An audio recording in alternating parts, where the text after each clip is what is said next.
وَلْتَكُن مِّنكُمْ أُمَّةٌ يَدْعُونَ إِلَى الْخَيْرِ وَيَأْمُرُونَ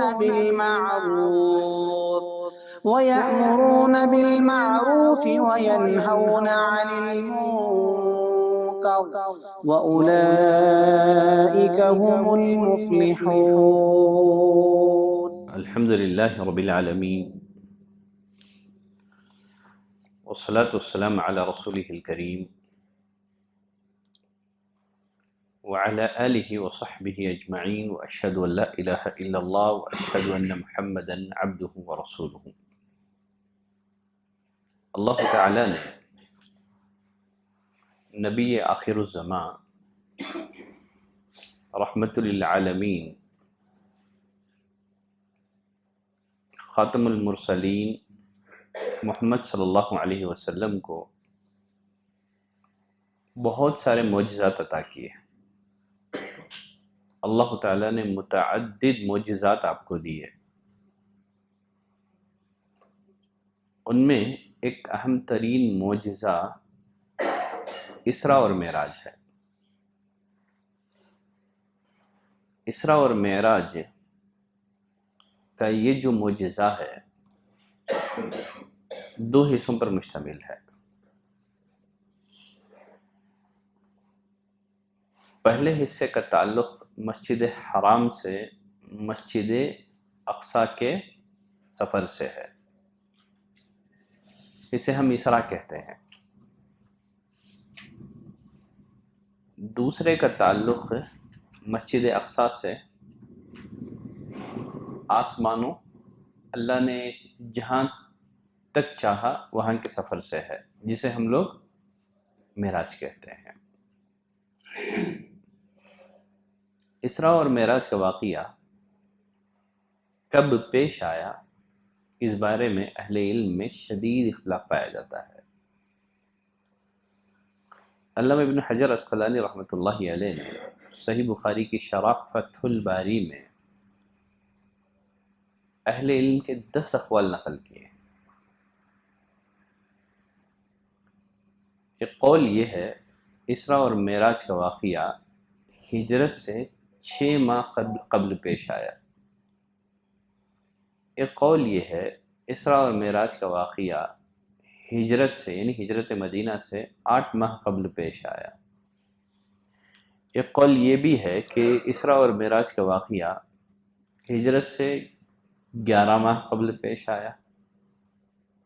ایک قول یہ بھی ہے کہ اسراء اور معراج کا یہ واقعہ ہجرت سے 1 سال قبل ربیع الاول کے مہینے میں پیش آیا۔ نبوت کا 11واں سال تھا، مہینہ ربیع الاول کا تھا۔ اکثر محققین نے اسی کو راجح قرار دیا ہے۔ اسراء اور معراج کا واقعہ ہجرت مدینہ سے 1 سال قبل ربیع الاول کے مہینے میں پیش آیا۔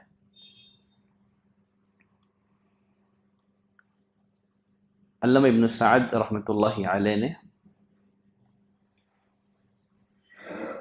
اسی رائے کو اختیار کیا ہے۔ امام نووی رحمۃ اللہ علیہ، ابن حزم، ابن ابی العز حنفی رحمۃ اللہ علیہ، ان سب اہل علم کی رائے یہی ہے کہ ہجرت مدینہ سے 1 سال قبل اسراء اور معراج کا واقعہ پیش آیا۔ باقی عام لوگوں میں جو بات مشہور ہے کہ اسراء اور معراج کا واقعہ رجب کی 27ویں تاریخ کو پیش آیا۔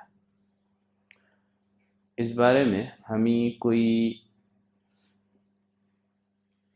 معتمد روایت جس پر بھروسہ کیا جائے نہیں مل سکی۔ اسراء اور معراج کا واقعہ، اس بارے میں اہل علم میں جو اختلاف پایا جاتا ہے، اس سے اور ایک بات بھی ہمیں سمجھ میں آئی۔ وہ کیا بات ہے؟ جیسے علامہ ابن حجر عسقلانی نے 10 اقوال پیش کیے ہیں، سیرت نگاروں میں، مؤرخین میں اسراء اور معراج کے واقعے کو لے کر کے جو اختلاف پایا جاتا ہے، اس سے ہمیں کیا بات سمجھ میں آتی ہے؟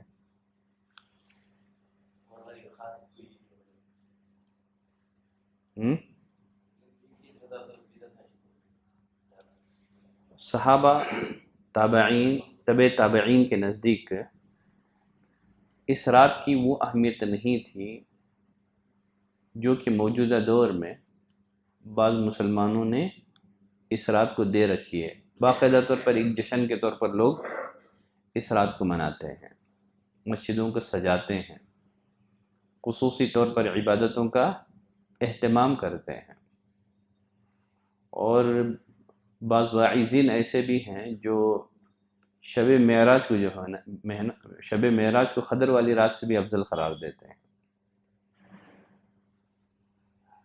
اگر صحابہ، تابعین اور تبع تابعین کے دور میں اس رات کو خصوصی طور پر جشن کے طور پر منایا جاتا تو پھر مؤرخین اور سیرت نگاروں میں اسراء اور معراج کی تعین میں اختلاف نہیں ہوتا۔ یہ اختلاف خود بتا رہا ہے۔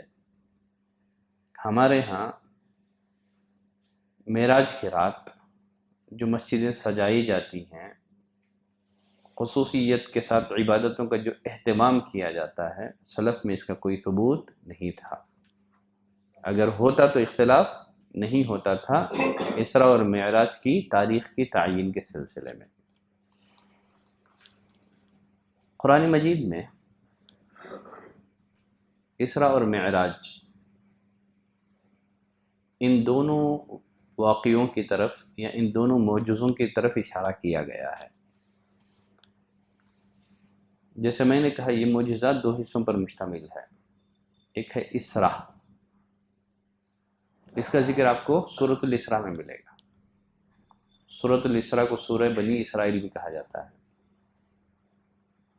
اللہ تعالیٰ نے فرمایا، سبحان الذی اسریٰ بعبدہ لیلا من المسجد الحرام۔ پاک ہے وہ ذات جو رات کے ایک حصے میں اپنے نبی کو لے گیا، رات کے ایک حصے میں اپنے نبی کو لے گیا۔ سبحان الذی اسریٰ بعبدہ۔ دیکھیے اس آیت کریمہ میں قابل غور نقطہ یہ ہے، اس واقعے کے ذکر میں اللہ تعالیٰ نے نبی کریم صلی اللہ علیہ وسلم کا نام لینے کے بجائے کیا کہا؟ بندہ کہا، اپنے بندے کو لے گیا۔ تو اس سے معلوم ہوا کہ انسانیت کی جو سب سے بلند معراج ہے نا، وہ اس کے عبد ہونے میں ہے۔ یہ انسانیت کی معراج ہے، یہ انسانیت کی بلندی ہے۔ انسان بلندی کی خواہ کسی بھی درجے تک پہنچ جائے، وہ عبد ہی رہتا ہے، معبود نہیں ہوتا ہے۔ بہت سارے بدعتی لوگ جب اسراء اور معراج کا واقعہ بیان کرتے ہیں تو نبی کریم صلی اللہ علیہ وسلم کے بارے میں بہت سارے غلو آمیز باتیں کہہ جاتے ہیں کہ آپ نے بشریت کا چولا نکال دیا تھا، عبد اور معبود دونوں ایک ہو گئے تھے۔ خاص طور پر طاہر القادری کا بیان آپ سن لیں، نبی کریم صلی اللہ علیہ وسلم کے بارے میں کس قدر غلو سے کام لیا گیا ہے۔ تو اللہ تعالیٰ نے اس واقعے کو بیان کرتے ہوئے آپ کا نام لینے کے بجائے بندہ کہا ہے۔ تو آسمانوں پر جانے کا یہ مطلب نہیں ہے کہ آپ ربوبیت کی صفات کے حامل ہو گئے، آپ عبد ہی ہیں۔ آپ کو جو بھی خصوصیات حاصل ہوئی ہیں، آپ کو جو بھی ترقی حاصل ہوئی ہیں، وہ اللہ کی طرف سے ہیں۔ سبحان الذی اسریٰ، وہ ذات پاک ہے جو آپ کو لے گیا۔ لے جانے والا اللہ تعالیٰ ہے، آپ کو بلندیاں دینے والا کون ہے؟ اللہ تعالیٰ ہے۔ دیکھیے قرآن مجید میں بہت سارے اہم مقامات پر آپ کے لیے عبد کا لفظ ہی استعمال کیا گیا ہے، جیسے وَأَنَّهُ لَمَّا قَامَ عَبْدُ اللَّهِ، جب اللہ کا بندہ عبادت کے لیے کھڑا ہوتا ہے تو مشرکین کیا کرتے ہیں؟ آپ پر ٹوٹ پڑنے کی کوشش کرتے ہیں۔ پھر اسی طرح اللہ تعالیٰ نے فرمایا وَإِن كُنتُمْ فِي رَيْبٍ مِّمَّا نَزَّلْنَا عَلَىٰ عَبْدِنَا، اگر تمہیں اس کتاب کے بارے میں شک ہے جسے ہم نے اپنے بندے پر اتارا ہے، تو قرآن مجید میں اہم مقامات پر نبی کریم صلی اللہ علیہ وسلم کے لیے عبد کا لفظ ہی استعمال کیا گیا ہے، اور خود نبی کریم صلی اللہ علیہ وسلم نے اپنے لیے مقام عبدیت ہی کو پسند کیا ہے۔ جیسے ایک حدیث میں نبی کریم صلی اللہ علیہ وسلم نے فرمایا لا تطرونی کما اطرت النصارى عیسی ابن مریم، اے لوگوں میری شان کو ایسے نہ بڑھانا جیسے عیسائیوں نے عیسیٰ علیہ السلام کی شان کو بڑھایا تھا۔ عیسائیوں نے عیسیٰ علیہ السلام کے بارے میں جس طرح غلو کیا نا، اس طرح تم میرے بارے میں غلو نہ کرنا۔ آپ نے فرمایا انما عبد ہونے کی گواہی دیتا ہے، بعد میں آپ کے رسول ہونے کی گواہی دیتا ہے۔ تو اس موقع سے اللہ تعالیٰ نے عبد کا لفظ استعمال کیا ہے۔ تو فرمایا سبحان الذی اسرا، پاک ہے وہ ذات جو اپنے بندے کو لے گیا، لیلہ رات کے ایک حصے میں۔ تو اس سے کیا بات معلوم ہوئی؟ اسراء اور معراج کا یہ جو واقعہ پیش آیا نا، رات کے ایک حصے میں پیش آیا تھا، ابھی مکمل رات میں نہیں ہے بلکہ رات کے ایک حصے میں پیش آیا تھا۔ اہل علم لکھتے ہیں رات کا سفر جو ہے یہ زیادہ مناسب ہے دن کے سفر کے مقابلے میں۔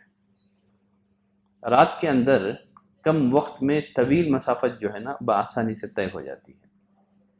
اسی لیے ایک حدیث میں سنن نبی داؤد کی روایت میں آپ صلی اللہ علیہ وسلم نے فرمایا علیکم بالدلجہ، سفر رات میں کیا کرو، سفر رات میں کیا کرو، فإن الأرض تطوى باللیل، کیونکہ رات میں زمین جو ہے لپیٹ دی جاتی ہے۔ سفر چاہے کتنا ہی طویل کیوں نہ ہو، اگر رات میں سفر کیا جائے تو احساس نہیں ہوتا ہے، مسافت مختصر کر دی جاتی ہے، زمین لپیٹ دی جاتی ہے۔ تو سبحان الذی اسری بعبدہ لیلا من المسجد الحرام الی المسجد الاقصی، پاک ہے وہ ذات جس نے اپنے بندے کو رات کے ایک حصے میں مسجد حرام سے مسجد اقصی تک لے گیا۔ دیکھیے اسراء اور معراج کا جب واقعہ پیش آیا تھا، اس وقت ان دونوں مسجدوں میں شرک کا غلبہ تھا۔ مسجد حرام میں 360 بت رکھے ہوئے تھے،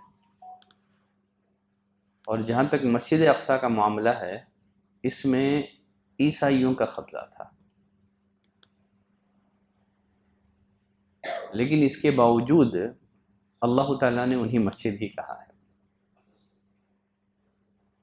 در حقیقت اس میں اس بات کی طرف پیشن گوئی ہے، اس بات کی طرف اشارہ ہے کہ ایک دن یہ دونوں مسجدیں حقیقی مسجدیں ہوں گی، ان میں صرف اللہ کی عبادت اور بندگی کی جائے گی۔ گرچہ جس وقت یہ واقعہ پیش آیا تھا اس وقت ان دونوں مسجدوں میں شرک کا غلبہ تھا۔ اللہ نے مسجد کہہ کر کے پیشن گوئی کر دی کہ ایک دن واقعتاً یہ مسجد بنے گی، اس میں صرف ایک اللہ کی عبادت کی جائے گی۔ چنانچہ 8 ہجری میں مکہ فتح ہوا، نبی کریم صلی اللہ علیہ وسلم نے خانہ کعبہ کو بتوں سے پاک صاف کر دیا، اور ہجرت کے 15ویں سال عمر رضی اللہ تعالیٰ عنہ کے دور خلافت میں مسجد اقصی اور بیت المقدس بھی عیسائیوں کے تسلط سے آزاد ہو گیا۔ تو گویا اس آیت میں ایک طرح سے پیشن گوئی بھی ہے۔ خیر چلیں آگے بڑھتے ہیں، مزید تفصیلات اس آیت کے بارے میں ابھی آگے آئیں گی۔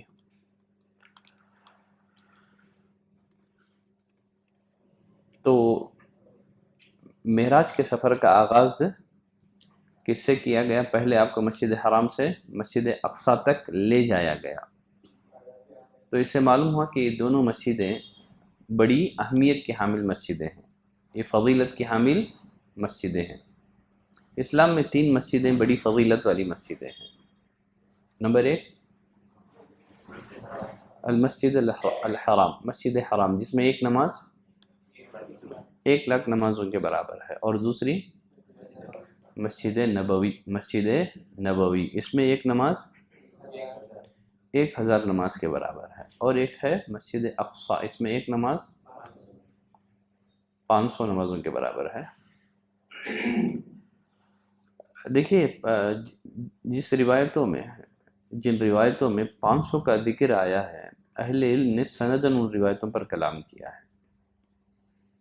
درست یہی ہے کہ مسجد اقصی میں ایک نماز جو ہے نا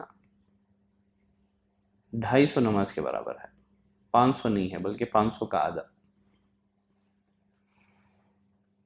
ابو ذر رضی اللہ تعالیٰ عنہ نے نبی کریم صلی اللہ علیہ وسلم سے سوال کیا ان الصلاۃ فی بیت المقدس افضل او فی مسجد رسول اللہ صلی اللہ علیہ وسلم، اے اللہ کے رسول مسجد اقصی میں نماز پڑھنا افضل ہے یا مسجد نبوی میں نماز پڑھنا افضل ہے؟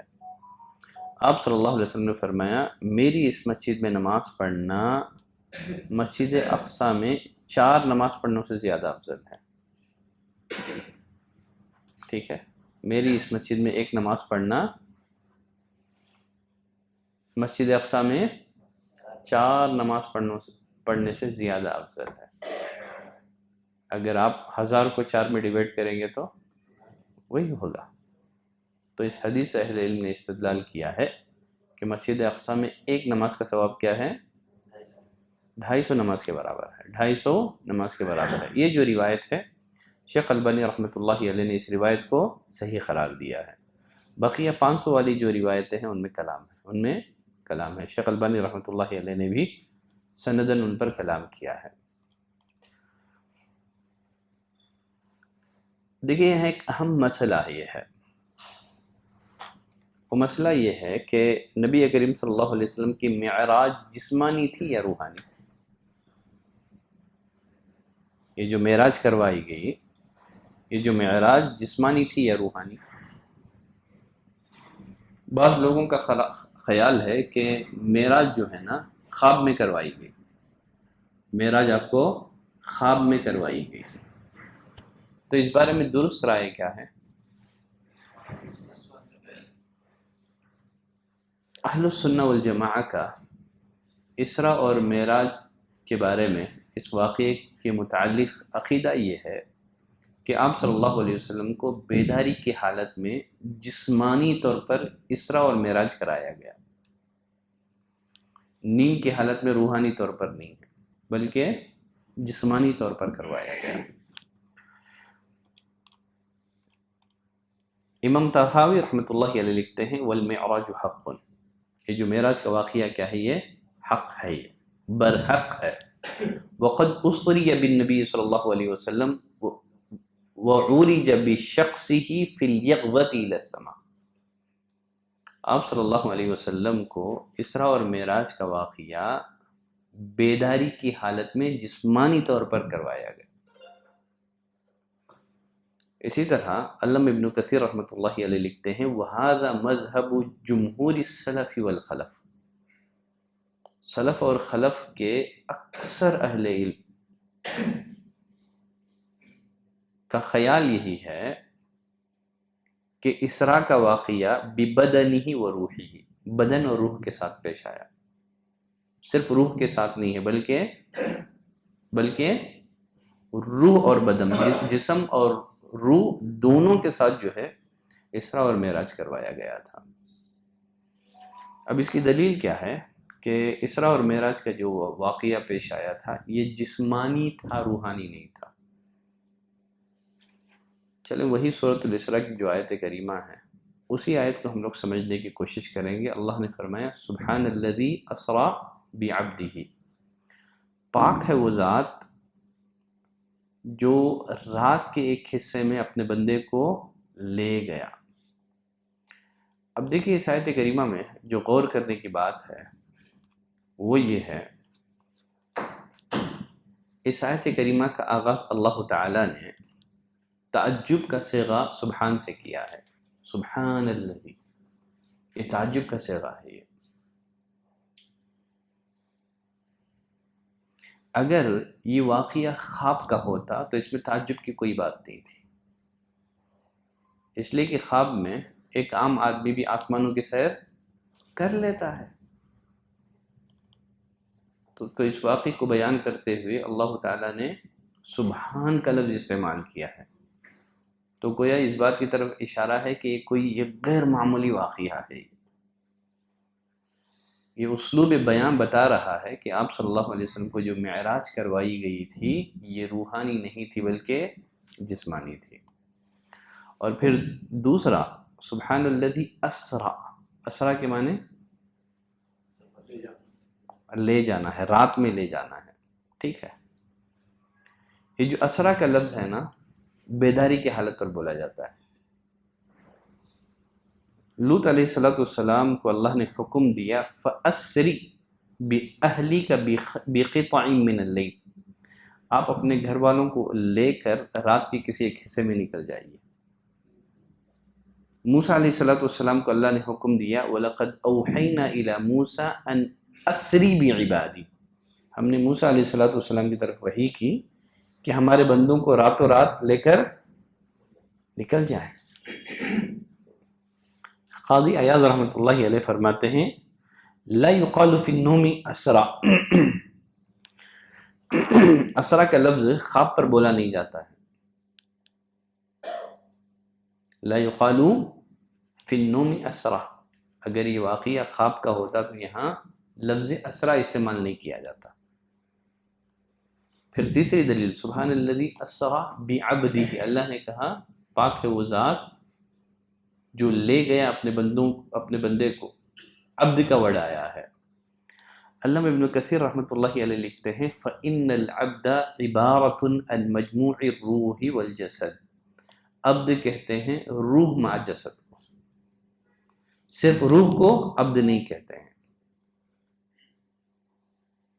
روح جو جسم سے خالی ہو عربی زبان میں اسے عبد نہیں کہتے ہیں۔ عبد کسے کہتے ہیں؟ عبارۃ عن مجموع الروح والجسد، عبد کہتے ہیں روح اور جسم کے مجموعے کو، روح ہو جسم نہ ہو تو اسے عبد نہیں کہتے ہیں۔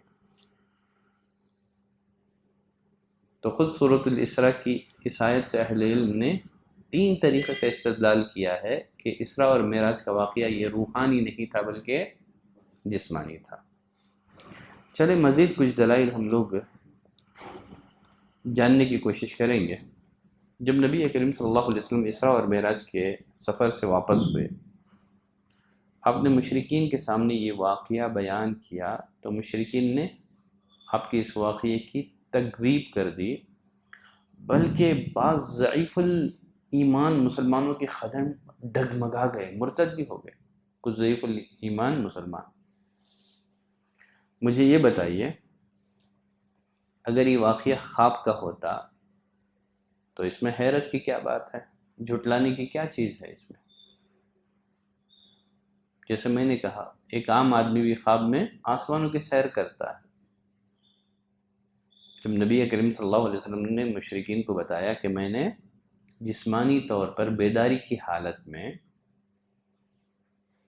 مکے سے بیت المقدس کا سفر کیا ہے، اس دور میں جو ہے نا یہ سفر لگ بھگ 40 دنوں میں طے ہوتا تھا۔ آپ نے کہا رات کے ایک حصے میں مکے سے بیت المقدس کا سفر کر کے آیا ہوں، اسی بنا پر لوگوں نے جھٹلایا تھا۔ چلیں ابو بکر رضی اللہ تعالیٰ عنہ کو صدیق کا لقب کیوں پڑا؟ آپ کی خواب کی تصدیق کی وجہ سے؟ خواب کی تصدیق کرنے میں کون سی بڑی بات ہے یہ؟ ابو بکر رضی اللہ تعالیٰ عنہ کو صدیق کا لقب کیوں پڑا؟ جب آپ نے لوگوں کے سامنے اسراء اور معراج کا واقعہ بیان کیا تو لوگوں نے تکذیب کی، ابو بکر نے تصدیق کی۔ چلیں اس سے بڑھ کر صحیح بخاری اور مسلم میں نبی کریم صلی اللہ علیہ وسلم سے بیت المقدس سے متعلق سوالات کیے تو اللہ تعالیٰ نے بیت المقدس کو آپ کی آنکھوں کے سامنے کر دیا۔ کفار بیت المقدس سے متعلق سوال کرتے رہے، آپ بیت المقدس کو دیکھ دیکھ کر کے ان کے سارے سوالات کے جواب دیتے رہے۔ جیسے صحیح بخاری میں جابر بن عبداللہ فرماتے ہیں لما کذبتنی قریش، جب قریش نے میری تکذیب کر دی تو میں یہ جو حتیم کا علاقہ تھا نا وہاں کھڑا ہوا تھا میں، فجل اللہ لی بیت المقدس، تو اللہ تعالیٰ نے بیت المقدس کو کیا کر دیا؟ میرے آنکھوں کے سامنے لا کر کے کھڑا کر دیا۔ مشرکین مکہ مجھ سے بیت المقدس کے بارے میں سوال کرنے لگے، میں دیکھ کر کے ان کے سارے سوالات کے جوابات دے رہا تھا۔ دیکھیے، اگر اسراء اور معراج کا واقعہ یہ خواب کا واقعہ ہوتا تو مشرکین نبی کریم صلی اللہ علیہ وسلم سے بیت المقدس کی تفصیلات پوچھتے تھے کیا؟ اگر یہ خواب کا واقعہ ہوتا، مشرکین آپ سے بیت المقدس کی تفصیلات پوچھتے تو آپ اتنا جواب دیتے کہ میں اپنا خواب بیان کر رہا ہوں، میں اپنا خواب بیان کر رہا ہوں، اور بیت المقدس کو آپ کی آنکھوں کے سامنے کرنے کی بھی ضرورت نہیں تھی۔ تو غرض خلاصہ یہ ہے، اسراء اور معراج کا جو واقعہ پیش آیا یہ بیداری کی حالت میں اور جسمانی طور پر پیش آیا تھا۔ خواب میں آپ کو معراج نہیں کروائی گئی تھی۔ اب جو لوگ کہتے ہیں نا کہ اسراء اور معراج کا واقعہ خواب میں پیش آیا تھا، بیداری کی حالت میں پیش نہیں آیا تھا، وہ لوگ سورۃ الاسراء ہی کی ایک آیت سے استدلال کرتے ہیں۔ وہ آیت کیا ہے؟ اللہ تعالیٰ نے فرمایا وَمَا جَعَلْنَا الرُّؤْيَا الَّتِي أَرَيْنَاكَ إِلَّا فِتْنَةً لِلنَّاسِ۔ اور رؤیا کسے بولتے ہیں عربی زبان میں؟ خواب کو بولتے ہیں نا، صحیح ہے نہیں ہے؟ ٹھیک ہے، تو یہاں اللہ نے فرمایا وَمَا جَعَلْنَا الرُّؤْيَا، جو ہم نے آپ کو مشاہدہ کرایا، اسے ہم نے لوگوں کے لیے آزمائش بنا دیا۔ تو اس آیت کریمہ میں اس واقعے کے ضمن میں جو الرؤیا کا ورڈ آیا ہے، اس سے لوگوں نے استدلال کیا ہے کہ یہ خواب کا واقعہ ہے۔ دیکھیے، مشہور عربی لغت کی ایک کتاب ہے لسان العرب۔ لسان العرب کے مؤلف لکھتے ہیں وَقَدْ جَاءَ الرُّؤْيَا فِي الْيَقْظَةِ، جو رؤیا کا جو ورڈ ہے نا، بیداری میں آنکھوں کے مشاہدے کے لیے بھی بولا جاتا ہے۔ اور اس کے بعد انہوں نے عربی زبان کے بہت سارے شعراء کے اشعار پیش کیے ہیں جس میں رؤیا کا لفظ بیداری کی حالت میں آنکھوں سے مشاہدے کے لیے بولا گیا ہے۔ عربی زبان میں کامن تھا، یہ صرف خواب کے لیے بولا نہیں جاتا تھا رؤیا کا لفظ۔ اب دیکھیے اس آیت کریمہ کی تفسیر عبداللہ بن عباس رضی اللہ تعالیٰ عنہ نے کیا کی ہے۔ عبداللہ بن عباس رضی اللہ تعالیٰ عنہ کے حق میں نبی نے دعا دی تھی، نہیں دعا دی تھی؟ اللہم فقہہ فی الدین، اے اللہ اس بچے کو دین کے سمجھ دے اور تفسیر کا علم دے۔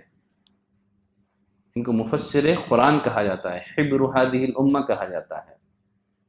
عبداللہ بن عباس رضی اللہ تعالیٰ عنہ اس آیت کی کیا تفسیر کرتے ہیں؟ عبداللہ بن عباس فرماتے ہیں اس آیت کی تفسیر میں یہ رؤیا عین، اس میں جس رؤیا کا ذکر ہے اس سے مراد آنکھ سے دیکھنا ہے، جو رسول اللہ صلی اللہ علیہ وسلم کو معراج کی رات میں دکھایا گیا تھا۔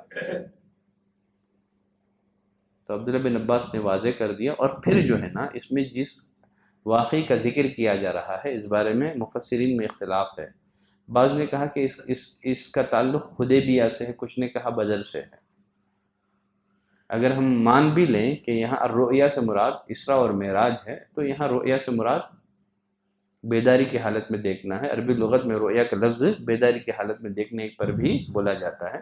عبداللہ بن عباس رضی اللہ تعالیٰ عنہ نے اس کی یہی تفسیر بیان کی ہے۔ واضح ہے؟ چلے اب ہم آتے ہیں اسراء اور معراج کے واقعے کی طرف۔ واقعہ معراج کی حدیث جو ہے تقریباً 27 صحابہ کرام نے بیان کی ہے، اور 3 صحابیات نے، 27 صحابہ اور 3 صحابیات نے۔ آپ کو اسراء اور معراج کی ساری تفصیلات کسی ایک حدیث میں نہیں ملیں گی۔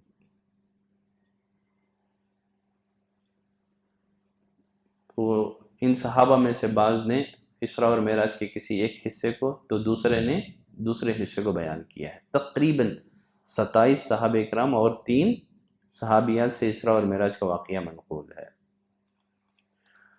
جس میں ابو ہریرہ ہیں، انس بن مالک ہیں، ابی بن کعب ہیں، حذیفہ ہیں، جابر بن عبداللہ ہیں، شداد بن اوس ہیں، صہیب رومی ہیں، عبداللہ بن عباس ہیں، عبداللہ بن مسعود ہیں، عبداللہ بن عمر ہیں، علی بن ابی طالب ہیں، عمر بن خطاب ہیں، ابو ایوب انصاری ہیں، ابو ذر غفاری ہیں، ابو سعید خدری ہیں، سمورہ بن جندب ہے، سہل بن سعد ہیں، عبداللہ بن عمرو بن عاص ہیں، ابو سفیان ہیں، عبداللہ بن اسد بن زرارہ ہیں، سیدہ عائشہ ہیں، ام ہانی ہیں، اسماء بنت ابی بکر۔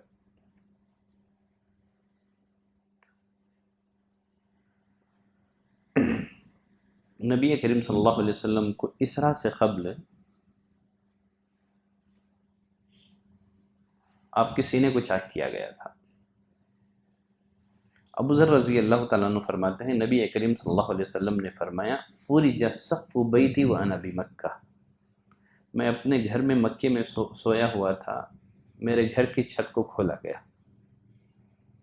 اہل علم فرماتے ہیں گھر کی چھت کو کھولنا جو ہے نا، یہ بعد میں رونما ہونے واقعات کے لیے ایک تمہید ہے، بعد میں رونما ہونے والے واقعات کے لیے ایک تمہید ہے، اس لیے کہ آپ کے سینے کو بھی کھولا گیا، آسمان کے دروازوں کو آپ کے لیے کھولا گیا۔ تو اسی طرح آپ گھر میں سوئے ہوئے تھے، دروازے سے بھی آ کر کے جبریل لے کے جا سکتے تھے نا، دروازے کے راستے سے بھی جبریل گھر میں داخل ہو سکتے تھے، لیکن چھت کھولا گیا، چھت کھول کر کے ایسے بند کر دیا گیا کہ چھت کھولا ہی نہ گیا ہو۔ اسی طرح آپ کے سینے کو چاک کر کے ایسے سل دیا گیا گویا آپ کے سینے کو چاک نہ کیا گیا۔ تو اہل علم فرماتے ہیں کہ یہ چھت کو کھولنا کیا ہے، اسراء اور معراج کا جو واقعہ ہے اس واقعے کے لیے ایک تمہید ہے یہ۔ تو فرماتے ہیں چھت کھولا گیا، جبریل اترے، میرے سینے کو چاک کیا۔ اس سے پہلے بھی ایک دفعہ آپ کے سینے کو چاک کیا گیا تھا، وہ کب؟ جب آپ حلیمہ سعدیہ کے ہاں تھے۔ علامہ ابن حجر اسقلانی رحمۃ اللہ علیہ نے ایک روایت ایسے بھی ذکر کی ہے جس سے پتہ چلتا ہے کہ نبوت سے قبل بھی ایک دفعہ آپ کے سینے کو چاک کیا گیا تھا۔ تو بعض اہل علم کی رائے یہ ہے کہ 3 دفعہ آپ کے سینے کو چاک کیا گیا تھا۔ ایک جب آپ بچپن میں حلیمہ سعدیہ کے ہاں مقیم تھے، دوسرا نبی بنائے جانے سے قبل، گرچہ اس بارے میں کوئی واضح اور صحیح روایت ہمیں نہیں ملتی ہے، ٹھیک ہے۔ ابن حجر نے اس بارے میں ایک روایت آئی ہے اسے حسن قرار دیا ہے۔ اور تیسری دفعہ آپ کے سینے کو چاک کیا گیا اسراء اور معراج سے قبل۔ تو نبی کریم صلی اللہ علیہ وسلم فرماتے ہیں جبریل آئے، انہوں نے میرے سینے کو چاک کیا، ثم غسلہ من ماء زمزم، آپ کے سینے سے دل کو نکالا گیا، سونے کی تشت میں رکھا گیا، زمزم کے پانی سے دھویا گیا۔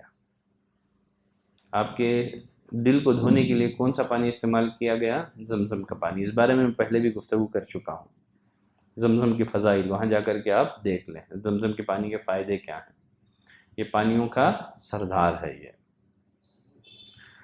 پھر ثم جاء بطست من ذهب، پھر ایک سونے کا ایک تشت لایا گیا جو ایمان اور حکمت سے بھرا ہوا تھا۔ اس تشت کو نبی کریم صلی اللہ علیہ وسلم کے سینے پہ انڈیل دیا گیا جس میں ایمان اور حکمت تھا۔ ایمان کے بعد حکمت بہت بڑی چیز ہے۔ ایمان کے بعد اگر حکمت سے بھی کوئی اہم چیز ہوتی تو آپ کے سینے کو اس سے بھرا جاتا۔ اللہ تعالیٰ نے فرمایا جسے حکمت دیا گیا اسے خیر کثیر عطا کیا گیا، وَمَن يُؤْتَ الْحِكْمَةَ فَقَدْ أُوتِيَ خَيْرًا كَثِيرًا، جس انسان کو اللہ کی طرف سے حکمت مل گئی اسے اللہ کی طرف سے خیر کثیر حاصل ہو گئی۔ اب یہاں ایک سوال پیدا ہوتا ہے، وہ یہ ہے ایمان جو ہے نا یہ کوئی مادی چیز تو نہیں ہے، ایک معنوی چیز ہے، نظر آنے والی چیز نہیں ہے۔ ایمان اور حکمت کو آپ کے سینے میں کیسے بھرا گیا؟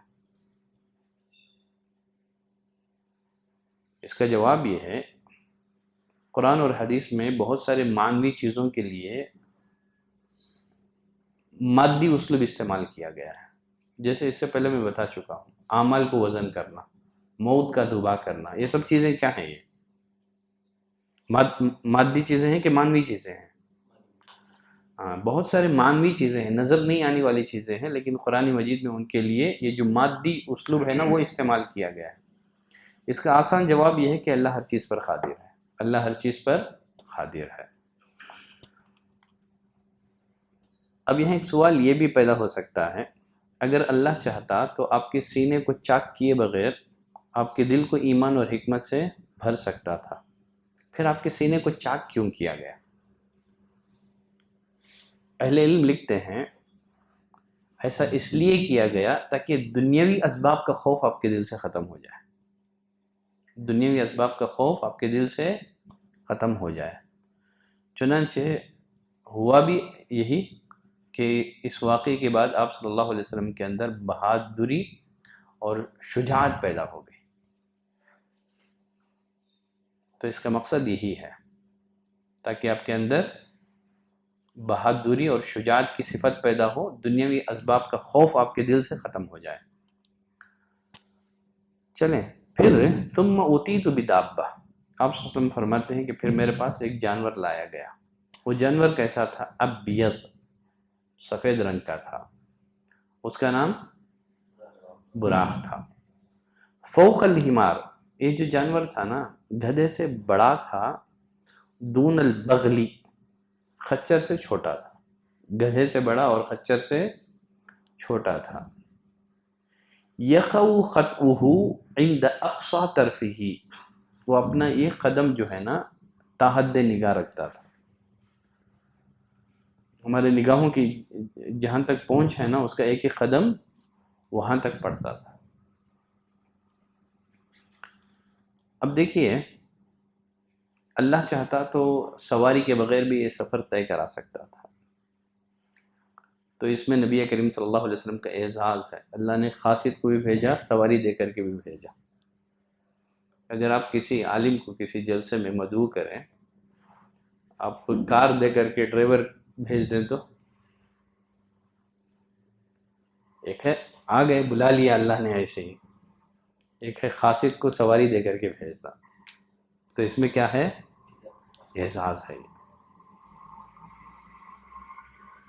پھر اسی طرح یہاں سواری کے لیے گھوڑا استعمال نہیں کیا گیا، چاہے تو اللہ تعالیٰ جو ہے نا آپ کو سوار ہونے کے لیے کوئی گھوڑا بھی بھیج سکتا تھا، لیکن یہاں سواری کے لیے گھوڑے کے بجائے خچر سے چھوٹا، گدھے سے بڑا جانور اختیار کیا گیا، اس میں کیا حکمت ہے؟ اہل علم لکھتے ہیں گھوڑے عموماً جو ہے نا عربوں کے ہاں حالت جنگ میں استعمال ہوتے ہیں، گھوڑے عموماً عربوں کے ہاں جنگ کی حالت میں استعمال کیے جاتے ہیں، گدھے خچر جو ہے حالت امن میں استعمال کیے جاتے ہیں۔ تو آپ کو براق پر جو سوار کیا گیا تو اس میں اس بات کی طرف اشارہ ہے کہ آپ پورے امن اور امان کے ساتھ یہ سفر طے کریں گے، پورے امن اور امان کے ساتھ آپ آسمان اور زمین کے سیر کریں گے، کہیں کوئی خوف نہیں ہوگا۔ خیر چلیں، نبی کریم صلی اللہ علیہ وسلم کے پاس جب براق لایا گیا تھا نا، نکیل ڈالی ہوئی تھی، زین کسی ہوئی تھی، آپ صلی اللہ علیہ وسلم نے فرمایا جب میں اس پر سوار ہوا تو براق مچلنے لگا۔ براق کے مچلنے کی وجہ سے اس براق پر بیٹھنا آپ کے لیے مشکل ہو گیا، شاید براق کے مچلنے کی وجہ یہ بھی ہو کہ وہ خوشی کے مارے مچل رہا۔ جیسے ایک دفعہ نبی کریم صلی اللہ علیہ وسلم اپنے کچھ ساتھیوں کے ساتھ احد پہاڑ پر تھے، ابو بکر بھی تھے، عمر بھی تھے، عثمان بھی تھے، احد پہاڑ خوشی سے جو ہے مچلنے لگا، تو آپ نے اپنا پیر احد پہ مارا، کہا کہ اے احد ٹھہر جا، تجھ پر ایک نبی ہے، ایک صدیق ہے اور 2 شہید ہیں، تو ممکن ہے کہ اس کا بھی مچلنا جو ہے مارے خوشی کے ہو۔ خیر جب براق مچلنے لگا تو جبریل نے کہا اے براق، تجھ پر اللہ کے ہاں اس شخص سے زیادہ معزز کوئی ہستی آج تک سوار نہیں ہوئی ہے۔ اللہ کے نزدیک جو سب سے معزز، سب سے برگزیدہ، سب سے محبوب ترین ہستی ہے وہ تجھ پر سوار ہو رہی ہے اور تو مچل رہا ہے۔ چنانچہ یہ سننا تھا کہ پھر براق سہم گیا، وہ ٹہر گیا، آپ صلی اللہ علیہ وسلم سوار ہو گئے۔ آپ فرمایا فرکبتہ، میں براق پر سوار ہو گیا، حتی اتیت بیت المقدس، یہاں تک کہ میں بیت المقدس پہنچ گیا۔ بیت المقدس جاتے ہوئے راستے میں نبی کریم صلی اللہ علیہ وسلم کا گزر جو ہے نا، موسیٰ علیہ السلام کی خبر پر سے ہوا۔ صحیح مسلم کی روایت ہے، آپ صلی اللہ علیہ وسلم نے فرمایا میں نے موسیٰ کو دیکھا کہ وہ خبر میں نماز پڑھ رہے ہیں۔ وَرَأَيْتُ مُوسَىٰ قَائِمًا يُصَلِّي فِي خَبْرِهِ، میں نے موسیٰ علیہ السلام کو دیکھا کہ وہ خبر میں نماز پڑھ رہے ہیں۔ دیکھیے انبیاء اکرام جو ہیں یہ بشر ہیں، انبیاء اکرام کیا ہیں؟ یہ بشر ہیں۔ اللہ تعالیٰ نے قرآن مجید میں جگہ جگہ انبیاء اکرام کے بشر اور ان کے انسان ہونے کی وضاحت کی ہے، صراحت کی ہے۔ قل انما انا بشر، اے نبی کہہ دیجئے میں ایک بشر ہی ہوں۔ وما ارسلنا من قبلک الا رجالا، اللہ نے فرمایا ہم نے آپ سے پہلے جتنے بھی رسولوں کو بھیجا سب کیا ہیں؟ بشر ہی تھے، سب مرد ہی تھے۔ لیکن موت کے اعتبار سے انبیاء اکرام کو بہت ساری خصوصیات ہیں جو دوسرے انسانوں کو حاصل نہیں ہیں۔ موت کے اعتبار سے انبیاء اکرام کی خصوصیات کیا ہیں جو دوسرے انسانوں کا حاصل نہیں ہے؟ موت کے اعتبار سے انبیاء اکرام کی پہلی خصوصیت ہے نا، ہر نبی کو موت کے وقت اختیار دیا جاتا ہے، دوسروں کو اختیار نہیں دیا جاتا ہے۔ جب ملک الموت دوسرے انسانوں کے پاس آتے ہیں تو اس کی روح قبض کر کے ہی لوٹتے ہیں، لیکن انبیاء کرام کو عموماً اختیار دیا جاتا ہے، پوچھا جاتا ہے رہنا چاہتے ہیں یہ اللہ سے ملنا چاہتے ہیں۔ انبیاء کرام اللہ سے ملاقات کو زندہ رہنے پر ترجیح دیتے ہیں، لیکن ان سے پوچھا جاتا ہے ایک بار۔ یہی وجہ ہے کہ موسیٰ علیہ السلام کے پاس جب ملک موت آیا تھا نا، آپ نے اس کو ایک گھوسا مار کے زخمی کر دیا تھا، چونکہ یہ انبیاء کرام کے لیے اختیار ہے وہ، ٹھیک ہے۔ اگر موسیٰ علیہ السلام کے علاوہ کوئی دوسرا شخص ہوتا تو پھر وہ ہر حال میں اس کی روح قبض کر کے ہی جاتا ہو، چاہے وہ کتنا ہی بہادر کیوں نہ ہو۔ چونکہ انبیاء کا معاملہ ہے، ان کے لیے اختیار ہوتا ہے، تو موسیٰ علیہ السلام نے اسے ایک گھونسا رسید کر دیا۔ تو یہ موت کے اعتبار سے پہلی خصوصیت، انبیاء کو اختیار دیا جاتا ہے۔ دوسری خصوصیت جو ہے نا، سارے انبیاء کرام خبروں میں زندہ ہیں، نماز پڑھ رہے ہیں۔ ایک روایت میں نبی کریم صلی اللہ علیہ وسلم نے فرمایا، شیخ البانی نے بھی اس روایت کو صحیح قرار دیا ہے، الانبیاء احیاء فی قبورہم یصلون، انبیاء اپنے خبروں میں زندہ ہیں، نماز پڑھ رہے ہیں۔ لیکن وہ جو زندگی ہے نا، یہ دنیاوی زندگی کی طرح نہیں ہے، برزخ کی زندگی ہے، اس کی کیفیت اللہ کے علاوہ کوئی نہیں جانتا ہے۔ اب موسیٰ کو آپ خبر میں بھی دیکھ رہے ہیں، پھر ساتویں آسمان پر بھی ملاقات ہو رہی ہے کہ نہیں؟ تو اللہ ہی بہتر جانتا ہے۔ مرنے کے بعد جو زندگی شروع ہوتی ہے اس کو برزخ کی زندگی کہتے ہیں، اس کی تفصیلات، اس کی کیفیت اللہ کے علاوہ کوئی نہیں جانتا ہے، ہمارا کام ایمان لانا ہے بس۔ موت کے اعتبار سے انبیاء کرام کی تیسری خصوصیت یہ ہے کہ انبیاء کرام کے جسموں کو زمین نہیں کھاتی ہے۔ ان اللہ حرم علی الارض ان تأکل اجساد الانبیاء، اللہ نے زمین پر اس بات کو حرام کر دیا ہے کہ وہ انبیاء کے جسموں کو کھائیں۔ موت کے اعتبار سے انبیاء کرام کی ایک تیسری خصوصیت کیا ہے؟ انبیاء جہاں وفات پاتے ہیں وہیں دفن کر دیا جاتا ہے۔ انبیاء کرام کے علاوہ چاہے وہ کتنا ہی بڑا کیوں نہ ہو، کتنی ہی عظیم ہستی کیوں نہ ہو، اسے قبرستان میں ہی دفن کیا جائے گا۔ یہ صرف انبیاء کرام کی خصوصیت ہے۔ یہی وجہ ہے کہ نبی کو کہاں دفن کیا گیا صلی اللہ علیہ وسلم؟ سیدہ عائشہ کے کمرے میں آپ وفات پائیں تو اسی حجرہ عائشہ میں ہی نبی کریم صلی اللہ علیہ وسلم کو دفن کر دیا گیا تھا۔ اب پہلے سے رسول اللہ صلی اللہ علیہ وسلم دفن تھے تو بعد میں ابو بکر اور عمر کو بھی اسی میں دفن کر دیا گیا، اس لیے کہ جگہ کی گنجائش تھی، خیر چلیں، کم از کم آج اسرا ہم لوگ مکمل کر لیتے ہیں، معراج ابھی ہمارا باقی ہے، ٹھیک ہے۔ فربطتہ بالحلقہ، آپ فرماتے ہیں کہ میں مسجد حرام سے مکے سے سفر کر کے کہاں پہنچ گیا؟ مسجد اقصیٰ پہنچ گیا۔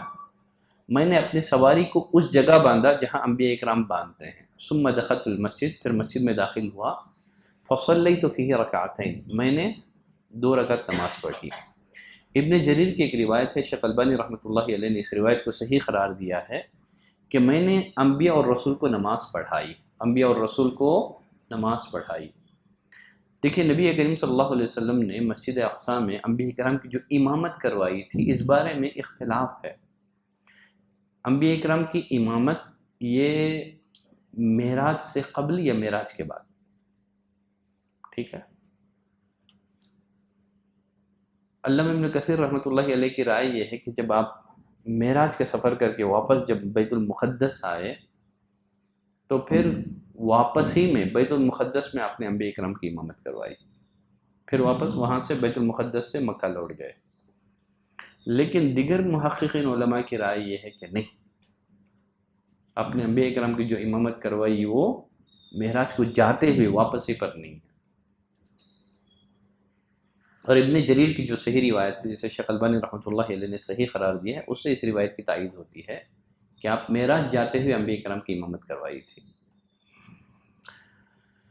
دیکھیے نبی کریم صلی اللہ علیہ وسلم کا مسجد اقصیٰ میں نماز پڑھنا، اس میں اس بات کی دلیل ہے کہ مسجد اقصیٰ یہ فضیلت والی مسجد ہے جس میں نماز پڑھنے کی نیت سے باقاعدہ طور پر سفر کیا جا سکتا ہے۔ نبی کریم صلی اللہ علیہ وسلم نے فرمایا لا تشد الرحال الا الى 3 مساجد، ثواب کی نیت سے صرف 3 مسجدوں کی طرف سفر کیا جا سکتا ہے۔ وہ 3 مسجدیں کون سی ہیں؟ مسجد اقصیٰ، یہی 3 مسجدیں ہیں ثواب کی نیت سے آدمی سفر کر سکتا ہے۔ ان کے علاوہ آدمی ثواب کی نیت سے کسی اور مسجد کی طرف رخ نہیں کر سکتا۔ آدمی ثواب کی نیت سے جامع مسجد دلی کا رخ کر سکتا ہے کیا؟ نہیں۔ تبلیغی مرکزی مسجد ثواب کی نیت سے، جب ثواب کی نیت سے آدمی مسجد کا سفر نہیں کر سکتا تو مزاروں کا کر سکتا ہے، قبروں کا کر سکتا ہے۔ تو آپ نے مسجد اقصیٰ میں نماز پڑھی تو معلوم ہوا کہ خصوصیت کے ساتھ نماز پڑھنے کے لیے مسجد اقصیٰ کا سفر کیا جا سکتا ہے۔ اور پھر اسی طرح سے دوسری بات یہ بات معلوم ہوئی، نبی کریم صلی اللہ علیہ وسلم نے انبیاء کرام کی جو امامت کروائی، اسے بات معلوم ہوئی کہ آپ تمام انبیاء کرام سے افضل ہیں، اس لیے کہ امام وہ بنتا ہے جو سب سے افضل ہو۔ امامت کے لیے آپ کو آگے بڑھایا گیا تھا۔ انبیاء کرام کی امامت کروانا یہ اس بات کی دلیل بھی ہے کہ آپ کی بعثت کے بعد تمام شریعتیں منسوخ، آپ کے دنیا میں بھیجے جانے کے بعد آپ کی اطاعت اور آپ کی اتباع کرنا یہ سب پر لازم ہے۔ خود نبی نے فرمایا اگر موسیٰ زندہ ہوتے تو موسیٰ پر بھی واجب ہوتا کہ وہ میری پیروی کرے۔ تو انبیاء اکرام کی امامت اس بات کی دلیل ہے کہ اب ساری شریعتیں منسوخ کی جا رہی ہیں، اب قیامت تک باقی رہنے والی شریعت کس کی ہے؟ خاتم النبیین محمد صلی اللہ علیہ وسلم کی شریعت ہے۔ خیر چلیں آگے بڑھتے ہیں۔ آپ نے نماز پڑھی، انبیاء کرام کو امامت کروائی، اس کے بعد کیا ہوا؟ آپ فرماتے ہیں پھر میں مسجد سے نکلا، جبریل آئے بِإِنَاءٍ مِّن خمر وَإِنَاءٍ مِّن لبن، دودھ کا ایک پیالہ اور شراب کا ایک پیالہ لے کر کے۔ آپ نے کون سے پیالے کو اختیار کیا؟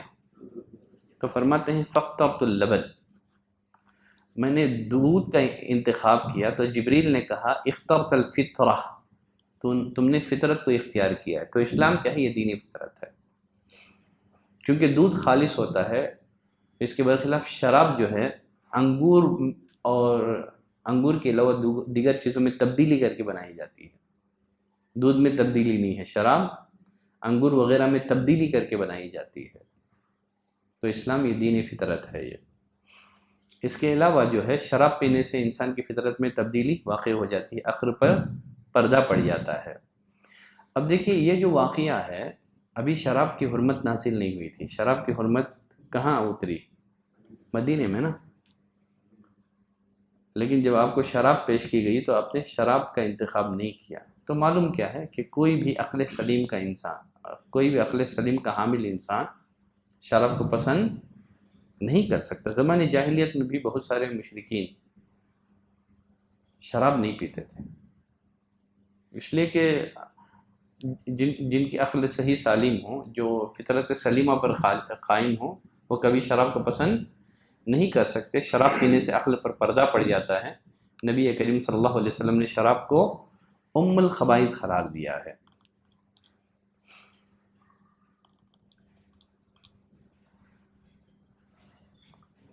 تو اس طرح جو ہے یہاں تک ہمارا جو اسراء کا جو سفر ہے وہ ختم ہوا. پھر یہاں سے جو ہے نا مسجد اقصیٰ سے پھر آپ کو آسمان دنیا کا سفر کروایا جا رہا ہے.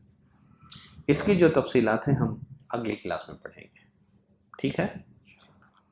آج کے درس سے ریلیٹڈ اگر کسی کے پاس سوال ہو تو اپنا سوال پیش کر سکتے ہیں.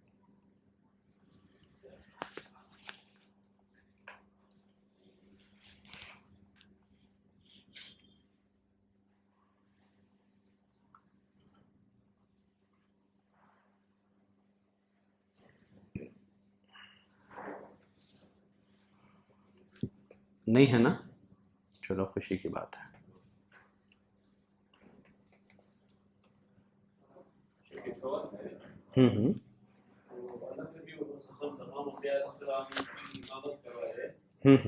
تو کیسا ہے عیسیٰ علیہ السلام آسمان دنیا پر ہے، سارے انبیاء کا انتقال ہو گیا ہے، گزر چکے ہیں، تو کیسا ہے، کیا اس کا ماجرا ہے؟ ان اللہ علی کل شیء قدیر. ان اللہ علی کل شیء قدیر. انما امره اذا اراد شیئا ان یقول له کن فیکون. جب اللہ تعالیٰ کسی کام کا فیصلہ کرتے ہیں، کہتے ہیں ہو جا تو وہ ہو جاتا ہے.